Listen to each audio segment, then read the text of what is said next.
and Northwest Florida pricing. WGSX Lynn Haven, WVLQ Port St. Joe. ESPN Northwest Florida.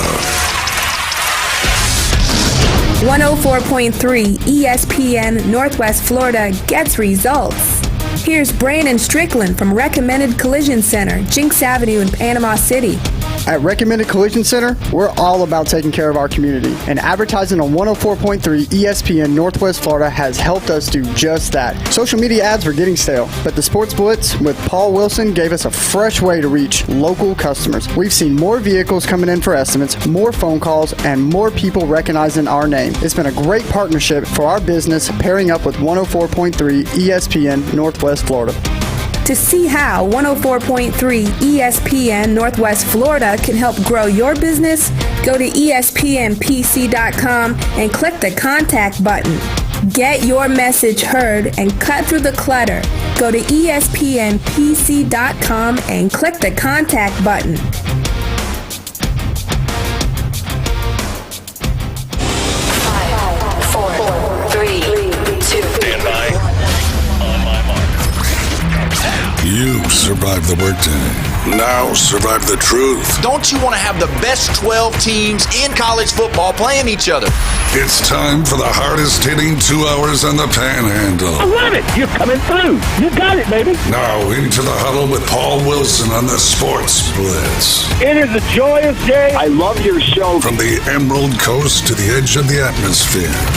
You gentlemen lift us up every day. 104.3 ESPN Northwest Florida. What it do, people? It's the homie Lil Cash. Right now you tuned in with Paul Wilson on the Sports Blitz. 104.3 ESPN Northwest Florida. The hottest sports show in the South. Let's go. Cause Lil Cash with another hit with Paul Wilson on the Sports Blitz. Where they talk trash and they talk ish. When it comes to sports, man, they too legit. It's 104.3 ESPN. If you love sports, better chime in. NFL, college, local sports, they got it. NBA, they got it. Sports Blitz, the topic. The show hottest wasabi. Better tune in and go watch it. Hey, Sports Blitz with Paul Wilson. If you even tried, you can't stop it. Bone Crusher gon' pop it. No Jeff gon' pop it. Go like, comment, subscribe, and share. Right now. We are live and local right here at 104.3 ESPN Northwest Florida, your spot for Gator basketball and specifically college basketball, which is already underway. We're so glad that you've joined us today. Don't forget, if you want to be a part of the show, you can be 850-215-6290, the Red 7T's phone line. Red 7T's, your spot for all things custom apparel right here in the Panhandle. We're excited about it. We have been just been watching all day long, just like you have. We're going to talk about that. As always, on a Thursday, got Jeffrey in the building. Jeffrey, no naps today, baby. It's a full force madness going on. What's going on with you? I didn't get Little Cash's bracket, man. We should have got him in on this. Yeah. Well, he was supposed to come, but some things happened, so he wasn't able to come. So. Capping. But either way. Capping no naps. No, he was not. Madness has started, so we got it going. And as always, wearing his green shirt today. That was Tuesday, Bone Crusher. How you doing today? Hey, y'all. I ate all the crawfish, y'all. I'm so sorry, y'all. That's all right. So today is St. Joseph's Day. Okay, so you have no idea what that is. No, I don't know who Joseph is. It was an Italian saint. Okay. And they do a thing called St. Joseph Altar in New Orleans and all that. It's a big shrine up on the altar. Oh, okay. Well, that's cool. Yeah. So either way, we had the live location last night, the Lone Star Bull House success. We've got a plethora of picks to go through. We got the brackets going. We've already had some games come to a final. And today's show is going to be something kind of interesting. What we're going to do is we're going to go through what has already happened, and then we will give live updates periodically during the show and talk about what's going on currently, because there's some good ones going on right now and pretty big stuff going on. So either way, it's a good day to talk about college basketball. March Madness has started, and all watching all day. It's finally coming to a close. But let's talk about it. You picked Louisville to beat USF. I picked USF, and Louisville comes out to win 83-79, and they pulled out the victory. And obviously, Louisville, they're no stranger to the NCAA tournament. Yeah. So I thought USF was going to pull it off. I did. I thought maybe they would play a little bit tougher. Did you watch them at all this year? Yeah, I did. Just a little bit. Yeah, I watched them against Charlotte in the what is it? The American Athletic Conference. Yeah, which is now changed to American Conference, I believe. Yeah. Didn't impress me, but I knew that they probably play Louisville close. Yeah, and they did because Louisville was missing their best player with his back injury. He's out. I think he's going to be out for the first 2 games, but they're probably going to have Michigan State in that second round. And that's where I have Louisville ending. Yeah, so and you had South Florida ending. Yeah, so. For sure. I got Michigan State. So it's only one going. loss. Yeah. So, but that's the thing about it. We're not doing end heavy bracket. We're doing every win that you get, and the winner's going to get a big prize, and second place is going to get a prize. And the question is what if we tie or whatever? We're going to give everybody gifts, man. That's what we're going to do. Prize, we're going to spread it all out. So I was thinking maybe we could have done something with last night's game, but we didn't even go through it because Miami of Ohio or SMU was kind of like a question mark, and that could have been a tiebreaker, but we didn't do it. Yeah. And let's talk about that. We need to talk about that. We need to talk about that one. I watched that one as soon as we got done at the Lone Star Bowl House. Got home, got the shower, and got in front of the TV and started watching. And, man, you're talking about a game. I just kept thinking that SMU was going to finally come back. And they had some instances where they started passing it to the one guy, and he just started kind of taking over. And he was scoring at will. Miami of Ohio did not really have an answer to him. But the fact is that SMU did not play defense. It was just like, Miami of Ohio just was hitting shots. And, are they for real? Well, let me run this by you. Miami of Ohio scored 108 times this season. But the problem was like 3 or 4 of them were in overtime. Yeah. So you get extra time for that. But they probably were scoring like 88 or 90 in regulation. That's pretty dang good. Yeah. Problem is a couple of those wins were against I don't know if they were NAIA teams, but there were definitely lesser known Division II. There was something where you were like, they're not playing anybody. Okay, so they scored 108 times in a regular season. At least they can score. Yeah. And they did it on SMU. Yeah. And to be honest with you, we can talk about it at a different time about teams that have changed conferences 2 years ago because we've got to recollect what's been happening because SMU, making the playoffs in football and now almost – do you consider that the tournament, the first 4? I do.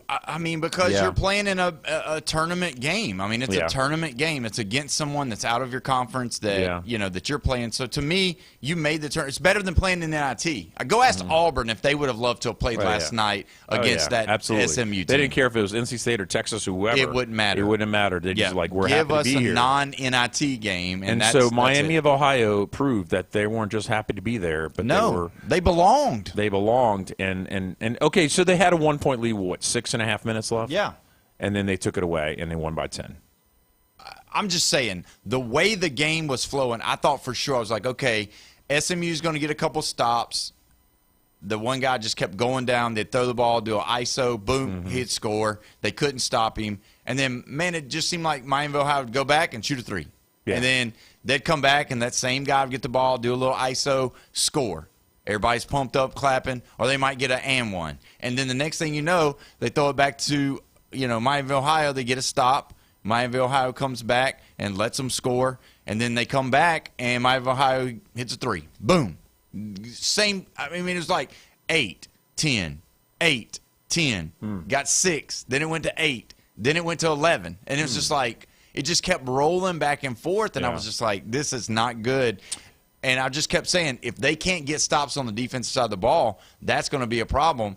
And the one kid, that left-handed kid, I can't remember what his name is, but man, he had a nice little stroke. I was like, wow, he was popping it. He was pretty quick. They kept putting different people on. They couldn't match up well. The one thing about SMU that kind of shocked me a little bit with Miami of Ohio being a good 3-point shooting team. They were in a zone a lot. It was like they didn't want to go man-to-man. It was like they didn't have everybody, because Miami of Ohio was a little bit smaller. You could tell they were smaller. Yeah. Outside of the one, I guess his name is Poopie Smith for SMU. That's his name. Okay. And so he went and he was the smallest guy on the court. But outside of that, SMU was way bigger than them. And the two centers that they had, they just couldn't cover anybody. So they had to go to a zone, and it was like they didn't have any more guards to be able to play. It was just a matchup issue, I think. Did you think they went to zone because not – okay, so SMU was taller, but were they as fast? Because, when you're short – I'm not saying when you're short, but when you're shorter, you have that quickness. You're closer to the ground. You can dribble around people and everything, Maybe that's the reason why they were in the zone. SMU just could not match up well with them on the defensive side of the ball, and that was the problem. I just was like, gosh, how in the world are they going to get some stops when they're playing zone against a team that shot? Now, they shot more three-pointers than any other team in history of the college tournament. Wow. I mean, the NCAA tournament. Yeah. They shot. I mean, it was like and 30. You think about all the teams in the past that have shot. Yes. I mean, my goodness. And I mean, it was up to it was like at 35, and I was just like, oh my gosh! And they just kept shooting them. And they kept hitting them. And I was just like, man, what is going to go on with these guys? Because at the end of the day, they just were shooting the ball. I mean, they were shooting the lights out. They ended up going 16 of 41 from 3-point range. I mean, that's 39% from 3-point range at 16 for 41. Yeah, people brag about 40%. 41, right there. 41 attempts from 3-point line. And SMU 5 of 21 for 23%. That was probably the difference right there. Had they hit like 33%, they probably would have won the game. I mean, the only way you can get around that is you got to hit the boards. You got to rebound if you're missing your threes like that. Yeah, and that's a little bit harder because it's coming off the rim or the backboard differently than a regular jump shot. And the other thing that's surprising, I'm looking at the stats now. They had 11 offensive rebounds, and I know there's that one time that it was just unbelievable. They could not. It was like, Miami of Ohio would miss the ball and it'd go off the iron, and somebody from Ohio would grab the ball and throw it back out. They'd run another little play, shoot again, miss it, just balls falling in their laps. And I'm just like, gosh, it's just maybe this is just meant to be. And I know some people are like, oh my gosh, Miami of Ohio, they're not that good. They're good.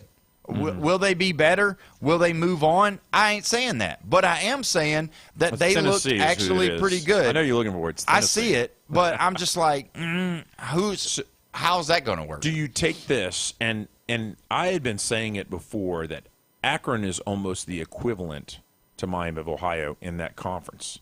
Yeah. With that one conference loss that was close, I mean, Akron's kind of done a great deal this year. Yeah. And they have Texas Tech, who's a little beat up. They're beat up. Yeah, their best player's out. I think Akron has a better chance against Texas Tech than Miami of Ohio has against Tennessee. There's some people that are saying that there's a chance that Akron beats Alabama if Alabama can make it past Hofstra. See, that's where I kind of stopped for a second, because I think that Alabama having, a 13, and then they'll play maybe a 12 Akron.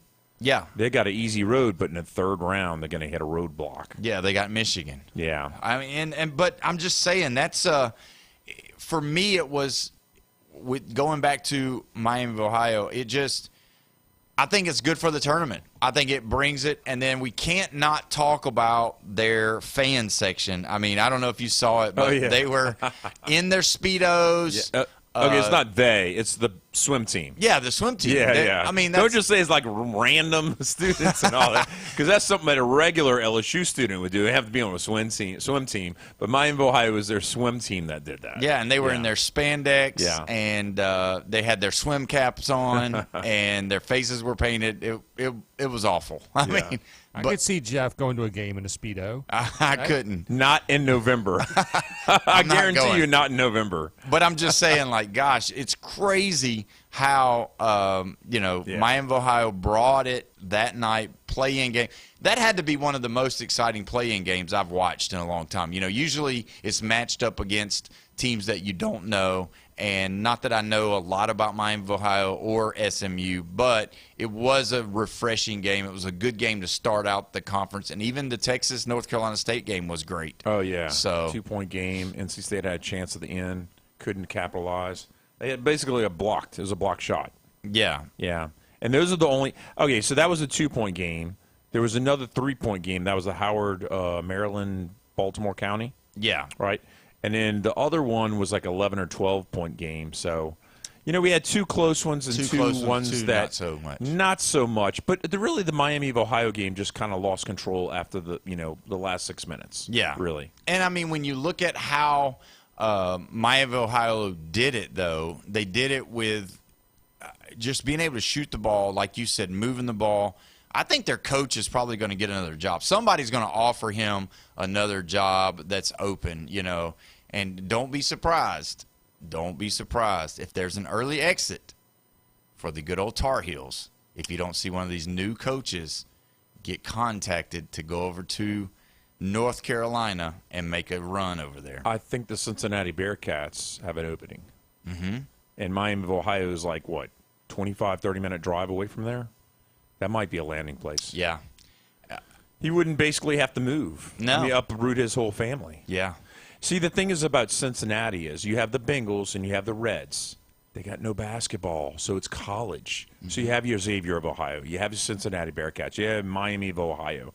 I believe there's one more team right up in there, and that's what they have is college. Dayton is not too far from there. Yeah, Dayton's a little bit. But, yeah, there's one more up in there. I can't remember who it is. But anyway. But I think so it's not a baseball city. It's more like an all sports, but they don't have the professional there to compete with those college teams. Yeah, so when you look at the game that everybody was talking about, some bracket busters already have happened. Your bracket wasn't busted with it. High Point and Wisconsin. I can't believe the little school from North Carolina took care of business on the Wisconsin Badgers.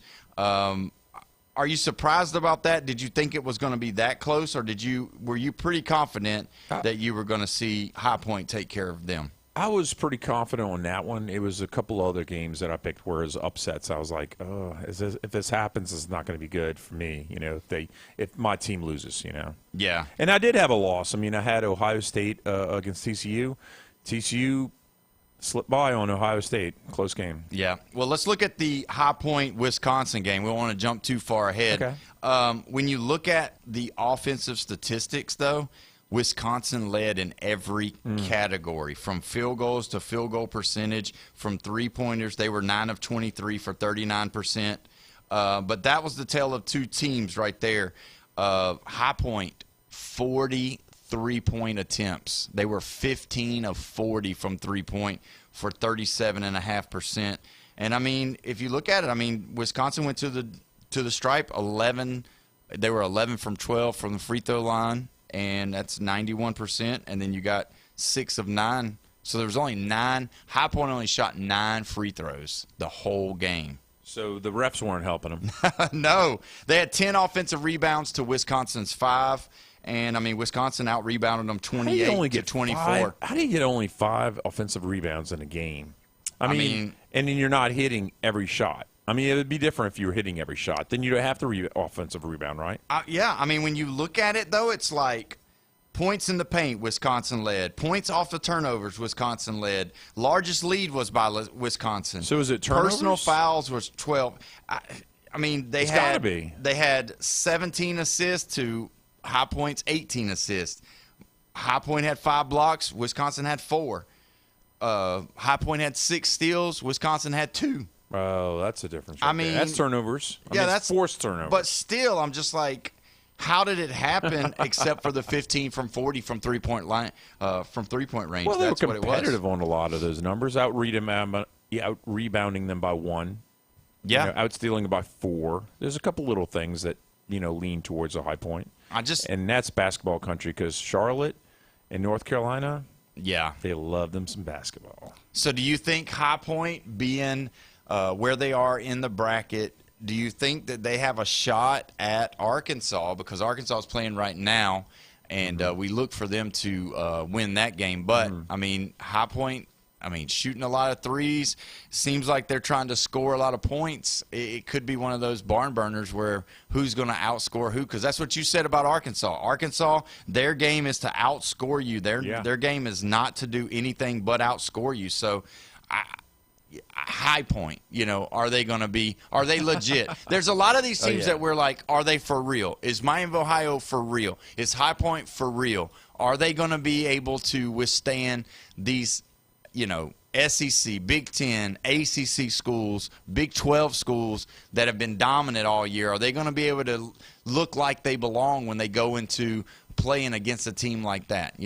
Wisconsin, they're not one of the teams that we've talked about during the year as far as being a Big Ten juggernaut. Yeah. But they did play some tough games against some tough competition, but today they lost 83-82 to High Point, which – you said it was going to happen. I didn't. Yeah. You did. Yeah. Well, I'm not saying it's a lucky guess. It was. Every so often you're like I was saying all day yesterday, what?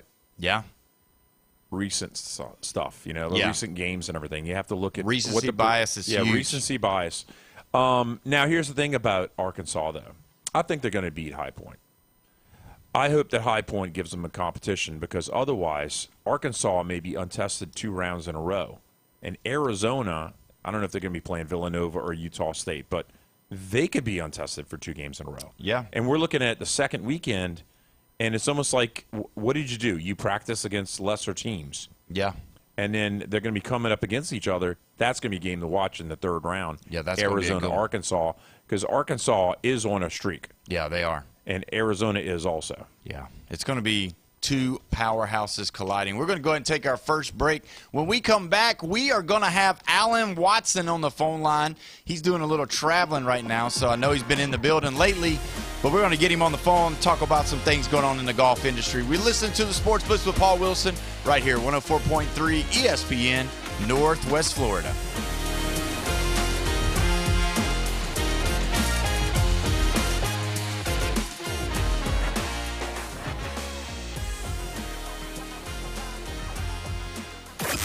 Call in now. This is Touchstone Service. The Red 70s studio line is open. Demonstrate how to make a call with your dial telephone.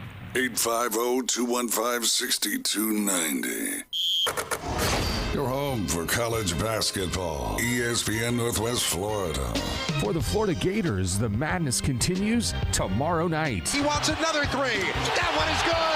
The number 1 seed Florida Gators play the number 16 seed Prairiview A&M Panthers. Wow, with the two-handed slam. Yep. We'll have coverage from the Benchmark Arena in Tampa starting tomorrow night at 8. Tip off at 8:30. ESPN Northwest Florida.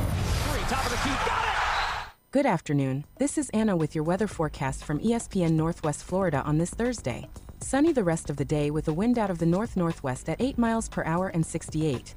Tonight, look for a light breeze and clear skies with a temperature near 53. Tomorrow, a high around 69 and sunshine with a wind 5 to 10 miles per hour. Saturday, very warm with a high of 73 and sunshine. This weather forecast is brought to you by Earthworks of Northwest Florida. Thank you for listening to ESPN Northwest Florida. Rely on it. Are you living with chronic pain, anxiety, or sleepless nights? You don't have to just get by. You deserve to thrive. At Thrive Alternative Medicine on Panama City Beach Parkway, Dr. Laughlin and counselor Suzanne Clark provide a compassionate path to relief. From medical marijuana card certifications to professional mental health counseling, managing conditions like PTSD, chronic pain, and the complexities of cancer. Book online at thrivealternativemedicine.com. thrivealternativemedicine.com. Find the relief you deserve. Looking to upgrade your truck? It's Blue Diamond Truck Accessories in Panama City. They sell, service, and install it all. Light kits, bed covers, bumpers, winches, lift kits, and any trailer hitch you can imagine. Blue Diamond Truck Accessories, just west of Frankfort Avenue on 15th Street. Find Blue Diamond Truck Accessories on Facebook or call 850-914-0265. Blue Diamond Truck Accessories, 850-914-0265.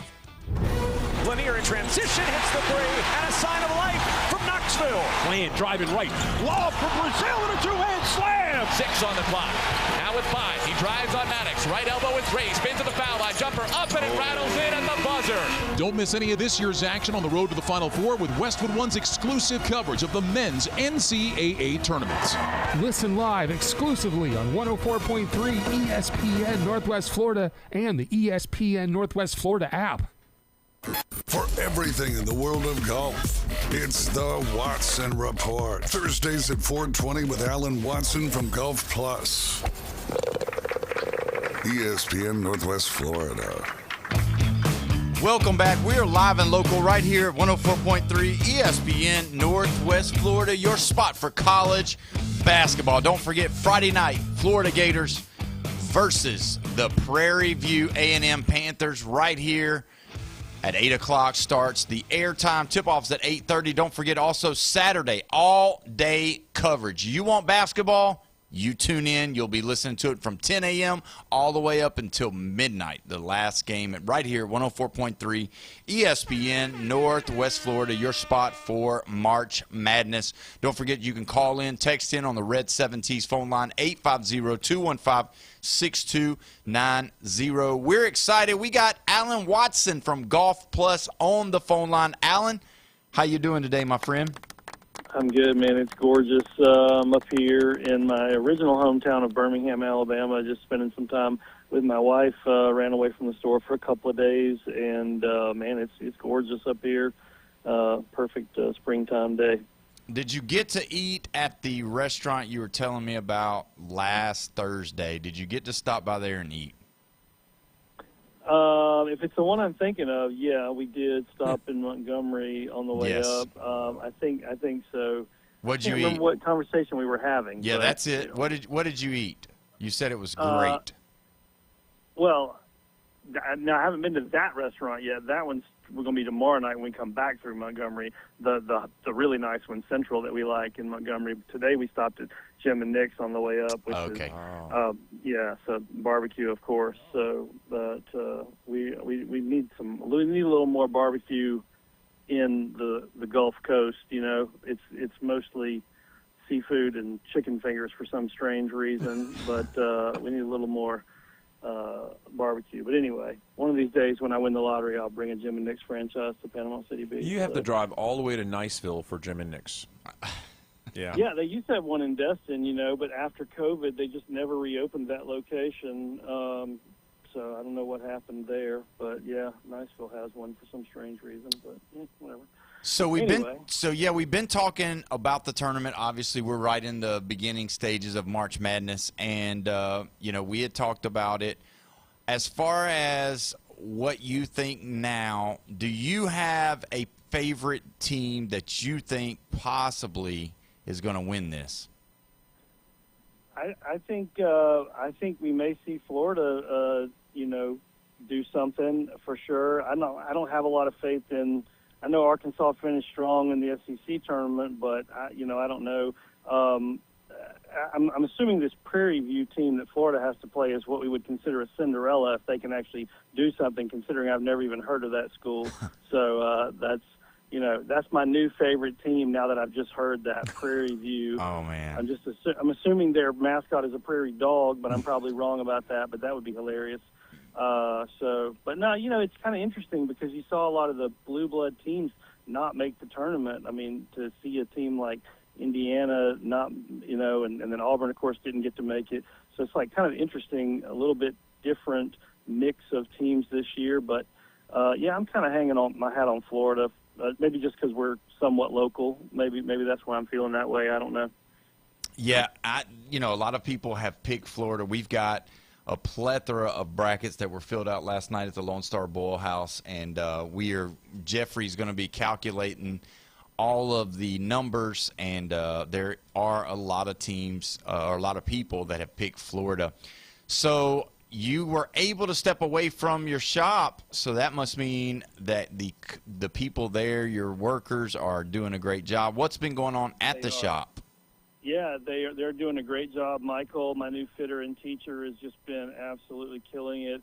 making people happy, getting them in the right products, getting them the lessons they need to kind of, strengthen their game and shave some strokes and just feel more confident about what they're doing. And then my son McLean's been back with me for a while, and he's doing a great job, especially in the build shop, keeping all the repairs done, getting a lot of custom builds put together and everything, and just, taking care of the folks and doing what I like to do, which is just be nice to people and then kind of just see what happens from there. So they're doing a good job, but we've also got a lot of new exciting products in. We just got in the new oil can finished irons from Tideless, which is a very limited production version, super kind of a copper color, looks like a wet copper almost, if that's I would say moist, but nobody likes that word. But they just a gorgeous iron. That's really nice. And then we've just been continuing to kill it with all the new drivers for this season. The QI40 from TaylorMade's been huge.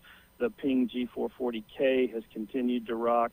And then I think really the story of this year has been Seven Woods, Scotty Scheffler, Tommy Fleetwood, Shoffley. All these guys are playing these high-lofted fairway metals on tour now, Seven Woods and Nine Woods, and it's really driving a lot of people to consider a longer fairway metal instead of like a 4-iron or a hybrid or whatever. And that inspiration, shall we say, from the tour. I mean, we all know we can't play like tour players, right. But if a piece of equipment is helping them, then it's like, okay, well, maybe that's something that I should consider, and that's definitely what we're seeing a trend on, a lot of people buying high-lofted fairway metals. Well, that's fantastic. Now, give us the run-through on the tournament that was last weekend.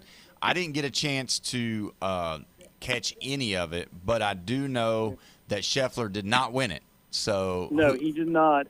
That was the Players' Championship in Ponte Vedra Beach. It was a really exciting finish with just a handful of holes to go. You had a bunch of guys. Xander Schauffele was making a push. You had I was watching it, and I'm still blanking on what happened there at the very end. But it was the final hole. Cam Smith. I've just lost his name, but anyway, he's a Titleist player, and he had not won. He'd played 94 tournaments on the Pro Tour, really a great player, one of the longest hitters you've ever seen, and he was in the not the last group, but he was in the lead coming into 18, and he was tied with Matthew Fitzpatrick, who has won some big tournaments. He's from England. So they were really kind of the last two that were probably going to get it. And so on the 18th tee, Cam bombs it 375 yards. Wow. He just absolutely nails it, and it really put the pressure on Fitzpatrick, who ended up blasting the ball into the trees. This was a hole that has water left, so you can't go left.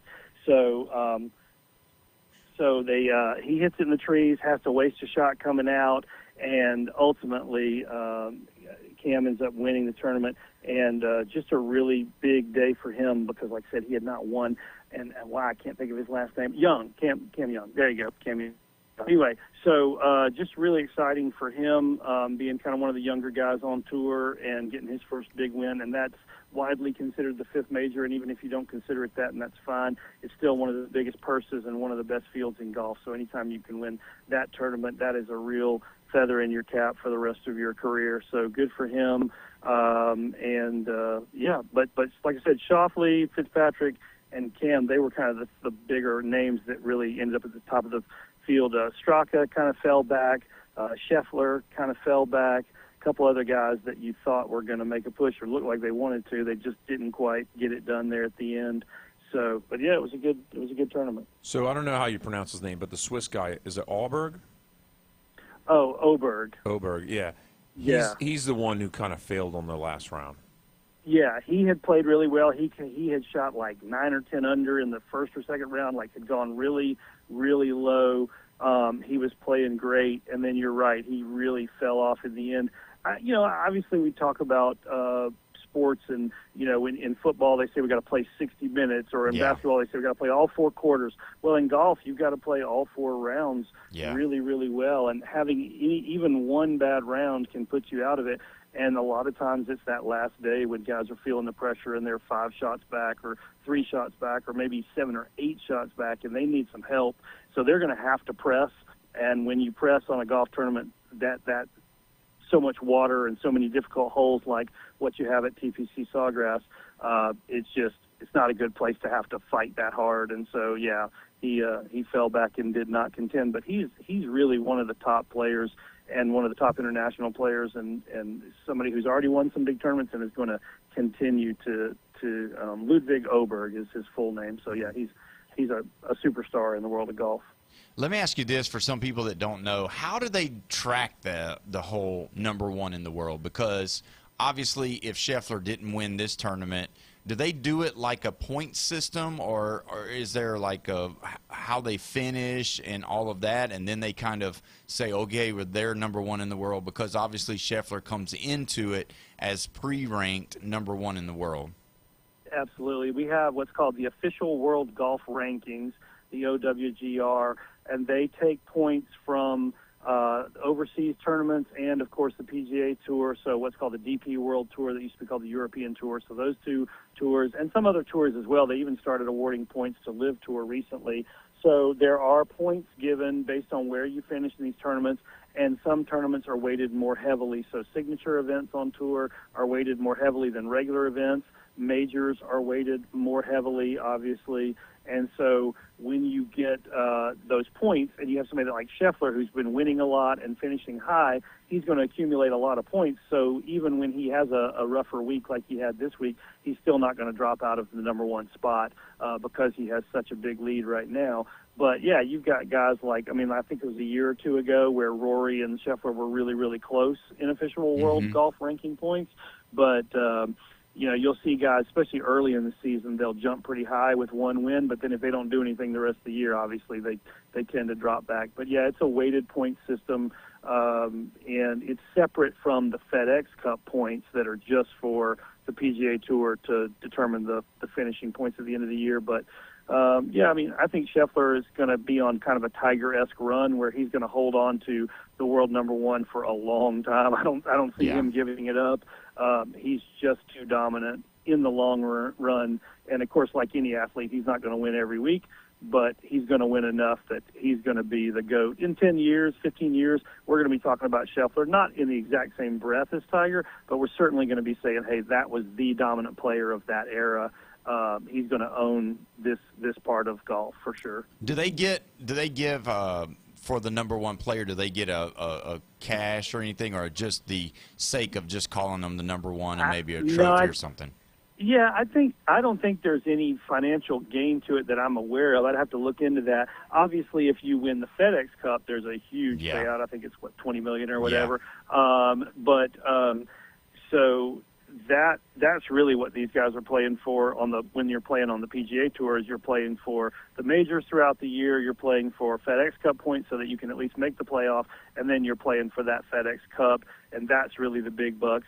The PGA Tour may have some prize money and stuff that I'm not aware of for certain categories and certain winners throughout the year.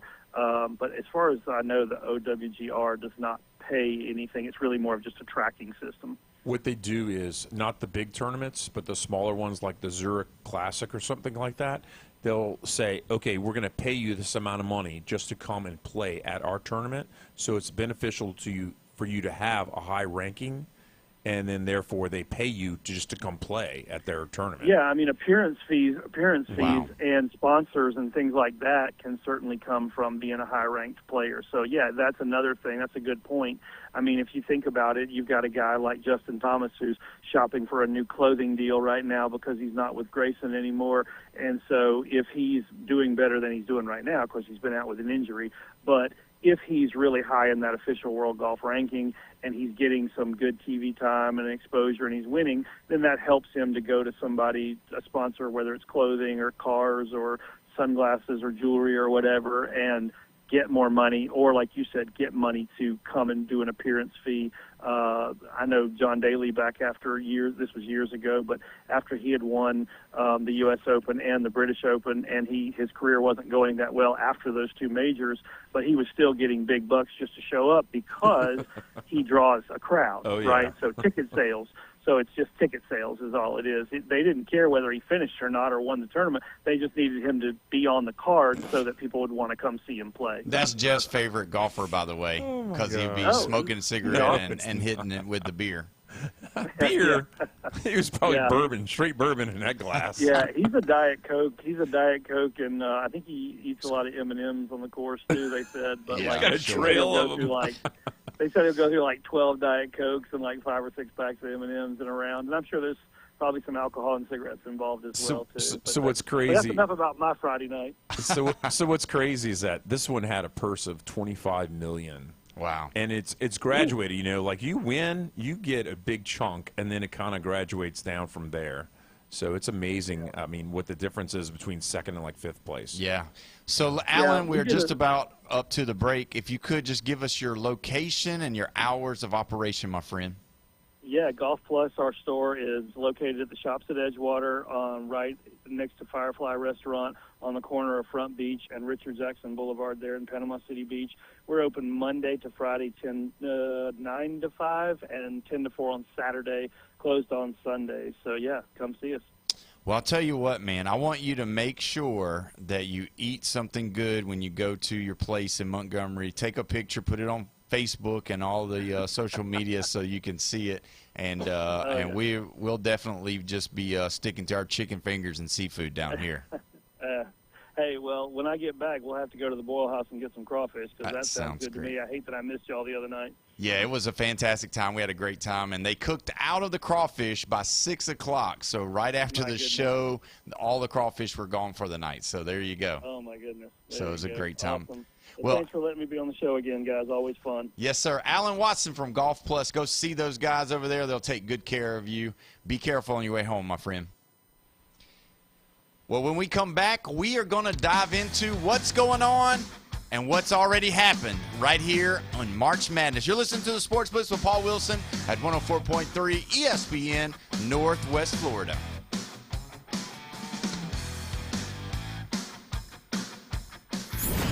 The Red 17 studio line is now open. I think this entire audience is on medication. 850-215-6290. 104.3 ESPN Northwest Florida. Your exclusive home for March Madness. And it goes for the win! We'll bring you every game live. Hits the three to tie it! It's the NCAA Men's Basketball Tournament, college basketball's premier event, and it's all right here. And the dream is alive! 104.3 ESPN Northwest Florida. The dream, yes!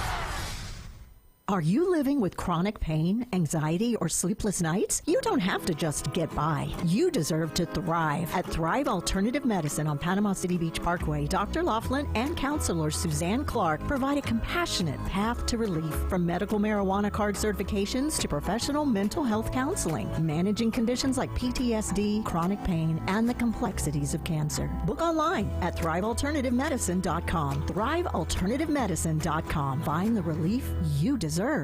It's March, which means it's tournament time at Coin and Bullion Reserve's Fine Jewelry. Colored gemstones are making a fast break. Emeralds, sapphires, rubies. Select colored gemstones up to 80% off. Regular prices, benched. This is your shot to score some serious sparkle. Only at Coin and Bullion Reserve's Fine Jewelry. Hurry in before the final buzzer. With over 4 decades in business, Instant Replay Sports Cards is happy to take your collection to the next level. All new hobby boxes, signed memorabilia, and supplies. New and vintage cards and Pokemon. Buy, sell, and trade. They're an authorized source for Topps, Panini, Upper Deck, and Leaf cards. Instant Replay Sports Cards inside the Stanford Station on 23rd Street next to Academy Sports. Come see the bigger store and the larger inventory, or visit online, InstantReplaySportsCards.com. ESPN Northwest Florida. The NCAA Men's Basketball Championship Tournament plays here. Off target, right hand follow! Cowboys! Perfectly timed right block! Listen to the madness. And the Tide are up 17. ESPN Northwest Florida. This is where heroes are created, legends are born, and dynasties forged. The Sports Talk Master, ESPN Northwest Florida. Now back to the Sports Blitz. Welcome back. You're listening to the Sports Blitz with Paul Wilson right here, 104.3 ESPN, Northwest Florida, your spot for all things March Madness. Don't forget, tomorrow night, the Gators play against Prairiview A&M. Airtime's at 8 o'clock. Tip-off's at 8:30. And then don't forget, Saturday, all-day coverage, 10 a.m. all the way till midnight, right here at 104.3 ESPN Northwest Florida. We will have your March Madness on the radio all day long. So if you're going to the grocery store, if you're going somewhere, maybe you're going to the beach and you want to hang out and you want to throw the games on, you don't want to have to bring some kind of TV and generator and all that, just turn your radio on. Get your phone, download the ESPN Northwest Florida app, and you can listen live right there. Don't forget, if you want to be a part of the show, you can be 850-215-6290, the Red 7T's phone line. I want to say something that I was just made aware of about the Prairiview A&M Panthers. Give it to me. They do have a famous person that went to Prairiview A&M. Is it a lawyer? No, it is not. He used to say this a lot. I pity the fool. Oh, Mr. T is an alumni from the Prairiview A&M Panthers. So there you go. I wonder if he's from Texas. So there you go, Mr. T. Did he play football there? I don't know. I'll have to do some digging on that. No. He didn't play football there. There's actually a lot of... Hold on, time out. Mr. T will beat you up. Don't act like Mr. T ain't tough. Are you pitying this fool? I'm just telling you. Don't act like he's not tough. So officially, they are not actually in Houston. I thought they were. They're a little bit... They're on the outskirts of it, towards Hempstead. I'm glad you cleared that up for me, because I was worried to death last night when you said they were in Houston, and I didn't know that they were. So. No, they're like on the. They're outside of the loop in the Beltway and everything. But anyway, they are in the SWAC. So that's Alabama State, which is what, Montgomery. Yeah. Alabama A&M, Southern, Grambling, Mississippi Valley, Jackson State. I mean, that conference is perpetually putting a 16 seed. Because they got the automatic bid. Yeah. They are perpetually a 16. They automatically get ousted. I'm not sure if they've ever won a regular, non-first four game ever, because they really have a hard time in the tournament. And Florida A&M over here in Tallahassee and Bethune-Cookman joined the conference 3 or 4 years ago. Well, it's kind of like what we were talking with Coach Blue from Gulf Coast. When they didn't make it last year, he went to the committee chairman and asked him, why didn't we make it? I thought we were there. I thought we should have made it. And then he said that the committee person said you need to start playing teams outside of the conference that are top-level teams. Yeah. So, I mean, that's what you got to do. So for these guys to get better seeds than just always grabbing that 16 seed and playing the number one team of your bracket side, you've got to get out and play some teams so that you can get some publicity, and hopefully you might upset them and then get you some better wins Street cred. So that you can have some better rankings. Yeah, which it's disabling to think of that college football is kind of doing a little bit of the opposite, and that's the reason why Notre Dame's just lightening up their schedule. Yeah. And in Texas felt like they were victimized because they played Ohio State, right, who was a playoff team almost every year recently. Yeah. And that third loss messed them possibly kept Texas out of the playoffs. So we have basketball telling people, oh, you got to play teams that are ranked and all this kind of stuff, where football, we're kind of not doing that thing. Yeah. And it's crazy because you're exactly right. Used to, you would play the tougher teams in football so that you would be, building your resume, so to speak. But you only get a certain amount of games. Where basketball, you get so many games, and they kind of give you more, like what you said, street cred. They give you a little bit more of a nod to say, yeah, you went up and played Kansas. Yeah, you went up and played Michigan State. Yeah, you went up and played Florida or something like that. And if you look at it, that's where Florida had all of their losses this year. They played the tough teams throughout the year, and that's what happens. And, and that's just part of the process. But, I mean, I do agree in football. I think you should do exactly what you're going to do in your conference and keep that out-of-conference schedule light as can be, because it's going to hurt you in the end. It's going to. If you want your team to make the playoff, there's no reason, if you're in the SEC, to schedule anybody in the Big Ten. There's no reason to schedule anybody in the ACC. It almost bit Alabama with them losing early to Florida State. That whole thing right there was a part of the puzzle, that there was a chance that Alabama didn't make it. Had they not went on that run that they went on and really played good for those 7 weeks in a row, Alabama would have been on the outside looking in, just like Texas was. So, I mean, that's the real deal. And so with basketball, these teams that are starting to make the tournament every year, or, you know, maybe they're coming from one conference where they're just a 16 seed every time, or a low seed, or always having to play in, you've got to beefing up that schedule. We made fun of Miami of Ohio a couple of times just by saying, you know, they played an NAIA school or they played Division II schools, and that's probably why they got the 11th selection of having to play in the play-in games. Yeah. And so with that being said, don't play tough teams in football. Play the tough ones in basketball, and then in baseball, you better just win your conference. I'm telling you, that's how you win in baseball. You better win all of your conference games or make a big splash in your conference games. So, but anyway, let's get back to the tournament a little bit. We've got about 8 minutes before we're going to take our next break. Nebraska played the Sun Belt champion that Steve Barnes had been talking about, them Troy Trojans, and Nebraska absolutely crushed them. 76-47, just knocked them out of the park. Did anybody on the brackets that you can recall pick the Troy Trojans to upset Nebraska? Did anybody pick them? Someone did, yes. Yeah, someone did. Do you know their name? It was not me. That's all I got to say. What? No, I'm not going to put them on, blast, because I already have Ohio State losing. So I already got one dropped out. I mean, everybody's got one or two dropped out by now. Humiliate them, shame them. So you picked Ohio State?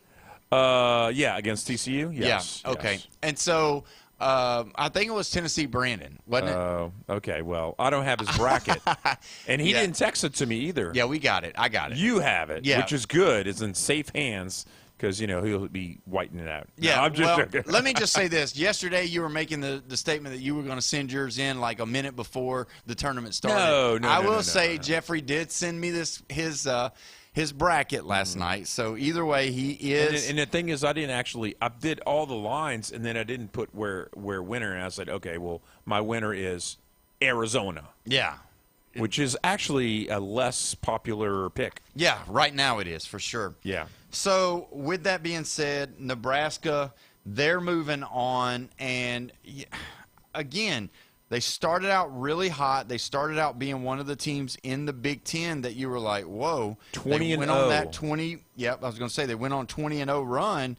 And then now they have to – where are they at in the bracket? I thought I saw them earlier, but now do you think Nebraska, with that big win over someone like – that they're going to have to probably play Vandy. Vandy's up on McNeese State right now. So, I mean, you think Nebraska has a nice shot to play against Vandy, to beat Vandy? Because recency bias says that Vandy was tough against Florida, beat them, who is a #1 seed, but then lost to Arkansas in the final. Yeah, so, maybe they gave it everything that they could against Florida, and a 17-point win is a lot. Yeah, it is so a lot. If that's everything they got, they show back up with that, Nebraska's going to have to slow that game down. Yeah. I mean, you look at the way Nebraska plays and how they control the ball against Troy. I mean, but we obviously, every statistical category they led poor old Troy, and Troy smoked them. They only shot 8 from 28 from three-point line, so that's a big deal. And Nebraska was 14 of 39 for 35%. It's the biggest win so far. Yeah, it's the biggest. And let me ask you this: when you look at Troy, you see Troy getting a 13 seed, not having a play-in game. It makes you wonder what the committee was looking at when they put Troy at 13. Is it that they had games against teams that were good? Is it that their schedule was tougher? Did they beat teams outside of the Sun Belt that were, had good records. That's what I'm saying. Yeah. So that's how you got to, for these other teams that want to get some more, better rankings or whatever, you got to play better teams. So let's move on to the TCU and Ohio State game. Nothing makes me feel better than for Ohio State to lose. And you say, well, I thought you just didn't like them in football. I want Ohio State to lose in chess. I want Ohio State to lose in weightlifting, soccer, badminton, lacrosse, diving. I want everything. I want them to lose every single time, every single game, every time they step on a field, a court, a diving board, a bowling rink, a hockey rink, a bowling alley. A dartboard, whatever they play in college at Ohio State, I want them to lose. Wow. So that's easy. That's easy for me. You can sign up for Michigan fan application now on that. Well, I'm just saying I can't stand it, and now I do see some replies on the Facebook page. Ohio State is definitely Ty has checked in. He said that's a one-sport school. Ooh. They're no good in anything else but football. So, do you agree with that? I don't know how they are, and I don't even know. I mean, they were an 8 seed. Michigan's better at swimming. Let's just put it like that. And hockey. And hockey, yeah. I mean, the Michigan, yeah. If you look at probably that rivalry, it's probably Ohio State has the edge. And just like one sport, and that's about it. Because I think Michigan even beats them in baseball. No, I'm not making this stuff up either, I'm sure. I know. Well, Ty just said that my Michigan fan application has been approved. But either way, we're going to go ahead and go to the Red 7T's phone line. We got Robert on the line. Robert, how you doing today, my friend? Breaking standing. How you doing, Mr. Wilson? We're doing great here in studio. You watching these? Awesome, you guys. watching these games?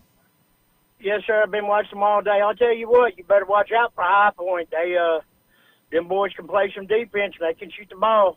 Yeah, they look pretty good. And Sienna gave Duke all they could handle. But G Mac, he just played them all five players the whole freaking game. They just ran out of gas, and Duke got a little hot. So Duke's not going to win the national championship. I really believe. I think in my heart, I think Florida's going to do it. But it's just amazing the way these teams are so.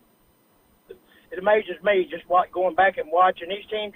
A 16 can beat a 1 anytime now. Yeah. Anytime, anywhere. Look at who knocks off Wisconsin. High Point. High Point did. Yeah. High Point beat Wisconsin. Them boys, you better watch them. They're pretty daggum good. I just don't see anybody. After Vanderbilt blew them out, I think Florida's going to be. They're going to be a little mad and everything. They're going to go in this tournament. They can kick some butt and take some names, and I just think Florida's going to take it. But it's just the comparison between these kids. The NIL really has. I really didn't like it during football. But the NIL has really helped basketball. These lower tier teams, they got good players now. Look at that guy Doty for Siena. He had like 22 points in the game. Yeah. That's just you don't see that anymore. The parity is just amazing to me. Anybody can win a ball game anytime. Comes down to your guard play, guys. Comes down to your guard play. Like I've always said, Paul, I love y'all. I wish I could have been out there last night with y'all. Had some things come up, but y'all are doing an awesome job, and I cannot thank y'all enough, man. Y'all are just awesome. Love you, and love on your peeps. Y'all have a good day. All right, Robert. Thank you so much, man. We value you on the show. We appreciate it. He's right, though. The parity that's been pushed out through the NIL has really helped some of these teams that hadn't always had the powerhouse programs. And that's the thing about football. Football is kind of the same way. Basketball is a little different. You get 2 or 3 really good players with some good support players that maybe can shoot or rebound good, and then there you go. You're going to have a nice little run until you run into a buzzsaw, which some people are saying that High Point's going to lose by 20 against Nebraska. And that's just part of it. That's what it is. I don't have High Point being able. No, it's not Nebraska. It's Arkansas. It's playing Arkansas. Yeah, Arkansas is not a final. but they pretty much pulled away from Hawaii. Yeah, It's they're pretty much up. a done deal. They're up. And we're going to, at the top of the hour, we're going to go through all of the scores that are going on right now when we get back from the break. So tune in. We are going to be right back. You're listening to the Sports Blitz with Paul Wilson at 104.3 ESPN Northwest Florida.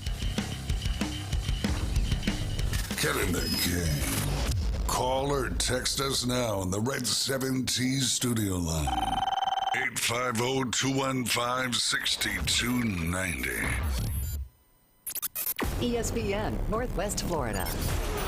The Sports Blitz. How did you like the Savannah Bananas? From what I've seen, it's a lot of men twerking with their clothes off, shaking their butts in those tight. They keep their clothes on. They got their shirts off. Oh, really? Yeah, they take their shirts off. It looks like to me a baseball Magic Mike performance. I'm sorry. The Sports Blitz. Live and local, weekdays 4 to 6. ESPN Northwest Florida. Good afternoon. This is Anna with your weather forecast from ESPN Northwest Florida on this Thursday. Sunny the rest of the day with a wind out of the north-northwest at 8 miles per hour and 68. Tonight look for a light breeze and clear skies with a temperature near 53. Tomorrow, a high around 69 and sunshine with a wind 5 to 10 miles per hour. Saturday, very warm with a high of 73 and sunshine. This weather forecast is brought to you by Earthworks of Northwest Florida. Thank you for listening to ESPN Northwest Florida. Rely on it. Looking for the most romantic night out in Panama City? Ferrucci Ristorante is your destination for authentic Italian cuisine and unforgettable moments. The candlelight, the wine, the homemade pasta. It's like a little slice of Italy. From handcrafted sauces to centuries-old recipes, Ferrucci brings true Italian flavor to every plate. It's where love stories begin and anniversaries are celebrated. To reserve your table, call 850-913-9131. Ferrucci Ristorante, Panama City's most romantic escape. Experience a higher level of service. David Adamson Designer Jewelry has been providing you the very best of fine jewelry and repair in Lynn Haven for over 32 years. David has added Amber Anderson and Russ Klinger, names you've known and trusted in PCB for years with your fine jewelry and watch needs. Find that one-of-a-kind engagement ring, that special anniversary gift, or something colorful just for you. Amber and Russ will find it or build it for you. Serving Bay County and beyond in Lynn Haven at the corner of Ohio Avenue and 9th. David Adamson Designer Jewelry. You've been low-key thinking about dropping a podcast. Well, now is the time to start, brah. Sports, politics, finance, science, health, real estate, music, interviews, surfing, conspiracy theories, or alien abductions. Ready to main character your own content? We can make it happen with Turnkey Podcast Productions from 104.3 ESPN Northwest Florida. Our local, modern, state-of-the-art multimedia recording studio is now available for booking, starting at just $100 an episode. Take your fandom to the next level. For more information, text the keyword studio to 850-215-6290. Text studio to 850-215-6290. Text studio 215-6290 or jam over to ESPNPC.com. Bruh. WGSX Lynn Haven, WVLQ Port St. Joe, ESPN Northwest Florida. Lights, camera, action. 104.3 ESPN Northwest Florida presents the madness of college basketball. Who will be this year's Cinderella? Listen exclusively on 104.3 ESPN Northwest Florida. Your put-downs, smackdowns, and shutdowns. That's the difference between a winning football team and a losing football team. It's a Trash Talk Thursday on the Sports Blitz with Paul Wilson. 104.3 ESPN Northwest Florida. What it do, people? It's the homie Lil Cash. Right now you tuned in with Paul Wilson on the Sports Blitz. 104.3 ESPN, Northwest Florida, the hottest sports show in the South. Let's go. It's Lil Cash with another hit with Paul Wilson on the Sports Blitz. Where they talk trash and they talk ish. When it comes to sports, man, they too legit. It's 104.3 ESPN. If you love sports, better chime in. NFL, college, local sports, they got it. NBA, they got it. Sports Blitz, the topic. The show hottest was sobbing. Better tune in and go watch it. Sports Blitz. Blitz with Paul Wilson. If you even try, you can't stop it. Bone Crusher gon' pop it. Yup. No Jeff gon' pop it. Go like, comment, subscribe, and share right now.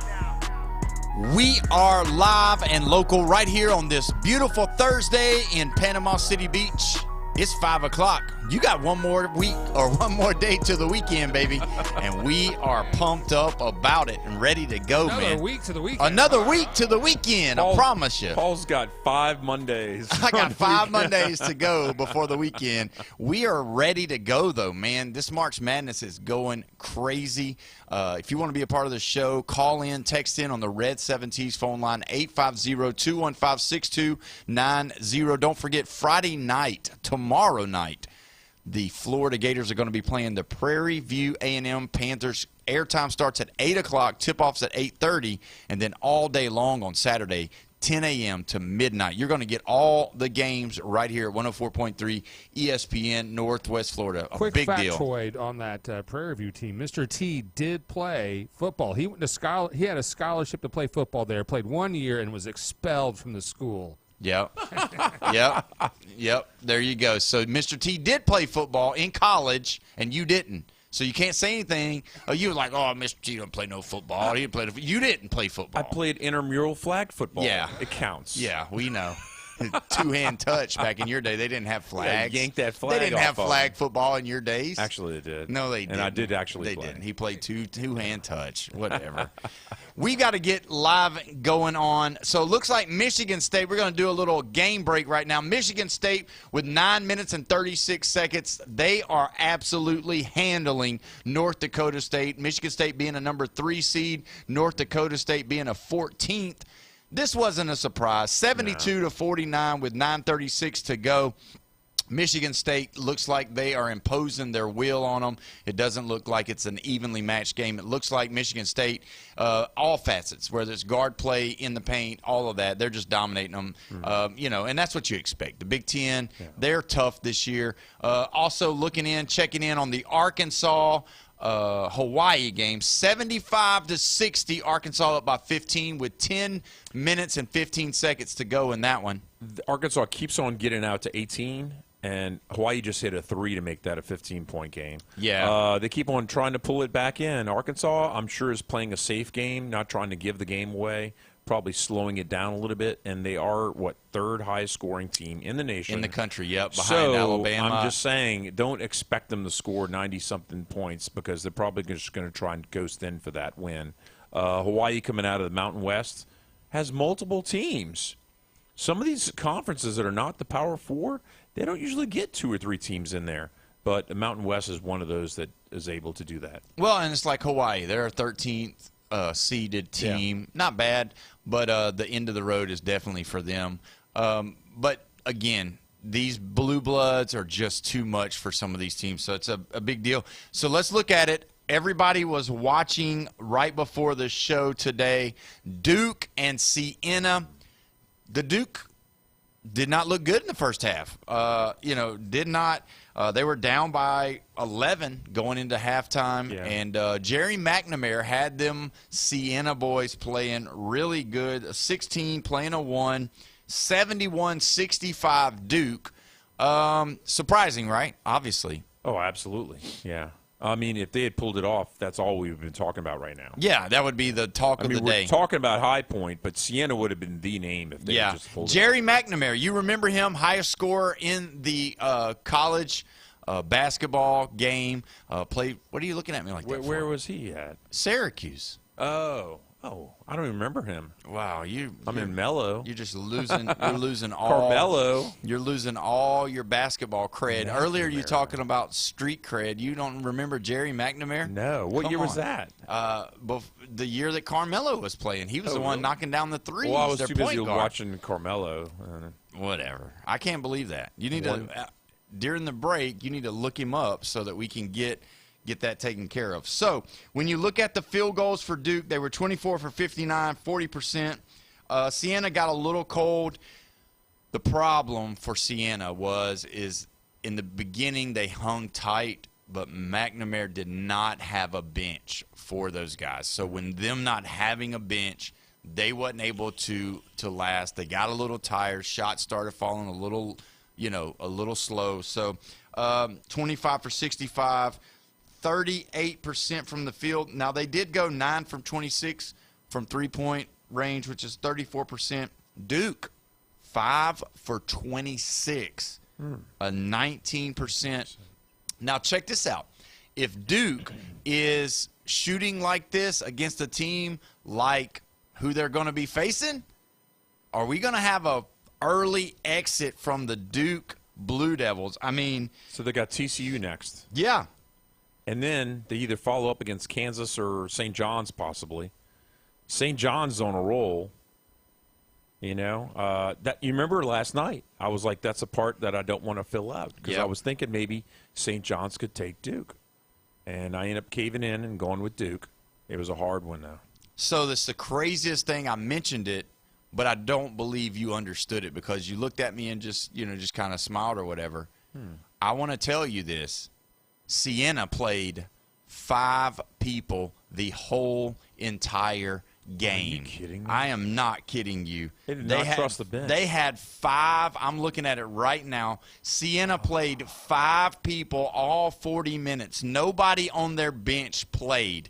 Everybody that played scored. Coyle had 12. Foleyfack had 18. Mulvey had 6.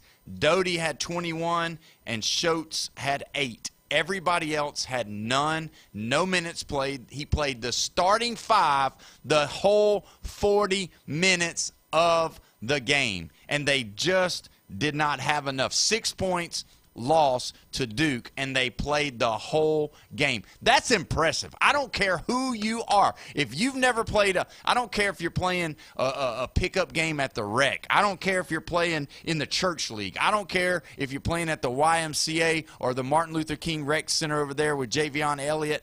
There, you got to take a break, and they didn't. So that had to be the problem with them. I'm amazed that they didn't foul out. That's the problem. Nobody fouled out for Siena. Does yours say that there's only one person on the bench? No, they've got other people listed. Oh, I only have one.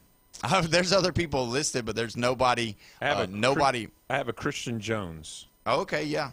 That's it. That's the only. They didn't play. Nobody else played. No minutes. Nobody else played. I can't believe that. That's an amazing statistic. I don't know if I've ever seen a game where they just played 5 players. I mean, ever in any level, from little league levels all the way until the pros. Obviously, they don't do it in the NBA, but I'm just saying, like, I've never seen that. Have you ever seen that? Never. Like, I'm freaking out right now. Never, ever. This is like in the moment. Yeah. This is March Madness to me. Bone Crusher, have you ever seen a game where they only played 5 starters and that's it? They played the whole 40 minutes. Yes, I was in it. Yeah, I'm sure. College intramurals. Okay. Yeah, well, yeah, but they wasn't 40 minutes. It's probably 25 minutes. That's ridiculous. Yeah, I can't believe that. Yeah, I played on a team like that. Everybody else played. I just sat the bench. Yeah, of course. Of course. But what's amazing is these guys, 7, 6, 6, 5, and 4 rebounds. Everybody was rebounding. Yeah. They were going. It was scrappy. Yeah, they want to scrappy. Get the ball. Yeah, and I mean, when you look at it like Duke, they only played 7 with the injury bugs that they have right now. They only played 7, but you got to think that that's not going to bid well for them. They can't not have a rotation. They got to have some rest out there. Boozer played 38 minutes. He had 22 points. He led them. That's a lot of points for a first-round game against a 6. Are they a 16? Yeah, against a 16. Yeah. That should not happen. You should not have your best player playing almost the whole game except for 2 minutes. Yeah. He took a 2-minute break, and that was it. And I don't. Mine rounded up to 39. Yeah. Wow. So it was like right there. Yeah. I mean, this is a story that needs to be talked about. I can't believe it. The other Boozer brother, he played 39 minutes as well. So I mean, when you look at both Boozer brothers, they both played just about the whole game. Is that going to be a problem going forward for Duke? They're going to get tired playing every other day if they continue this and they don't get their starters some rest, because you can't play consistently at your peak, at your best, against tougher competition as the tournament gets tighter, this might spell trouble for Duke. Obviously, everybody knew about the injuries coming into the tournament with their 2 guards.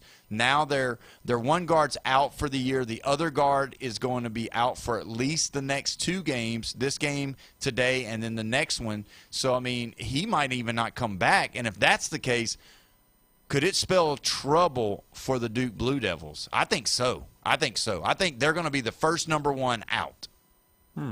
Well, will it be against the 9 seed TCU? I picked them to go to the Final Four, but now looking at that, looking how they struggled, and I get it. Sometimes we look at it could have just been a bad matchup.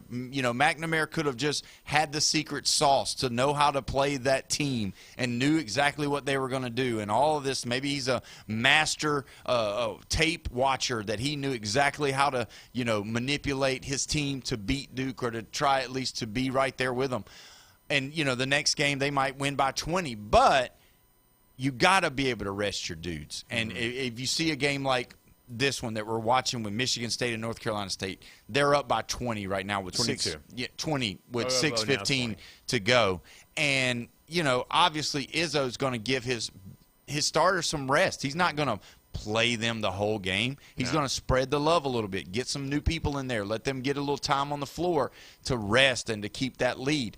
But it's just like Arkansas. Arkansas, they're up big. You're not going to see Acuff playing 38, 39 minutes tonight. You're going to see his minutes go down a little bit because they're going to give him some rest. Cal knows that you've got to be able, but you got to keep Boozer in there. You got to keep all your starters almost in there for the whole game because they were down. They had to make up 11 points in the second half, and it wasn't easy. It was tough.